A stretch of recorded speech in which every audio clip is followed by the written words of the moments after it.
पण पुन्हा बिगर हेल्मेटचं हिंडू नका द्यावा, तुमच्या जीवाला धोका आहे की. नाही नाही नाही नाही हिंडत दादा. हो, दादा नमस्ते. नमस्ते, बोला. दादा आम्ही पंढरपूरला चाललोय. तर लायसन वगैरे आहे पण हेल्मेट नसल्यामुळे ते साहेब म्हणत्या 2000 दंड भरावा.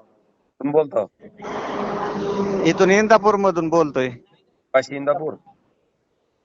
अहो कुठलं, पुणे इंदापूर का वाशी इंदापूर? इंदापूर आपली पुण्यापासून पुण्याच्या खालचं. तुमचं गाव कोणचं आहे? दौंडचोय आम्ही दादा. बर, मग आता आमच्याकडे वारकऱ्यांकडे एवढे पैसे असतात का हो दादा? 2000. त्या पोलिसाला बोलतो. हो दादा. हो खासदार साहेब. हॅलो, ओमराजे बोलतोय. कोण बोलताय? सुहास सारणे बोलतो, इंदापूर पोलीस स्टेशन साहेब. बोला की. बर, तेवढं सोडा. वारकरी आहे काय, हेल्मेट घातलं नाही म्हणून दंड करायला वाटतं. हो हो ठीक आहे सर. तेवढं करा, मदत करा. हं? हो ठीक आहे.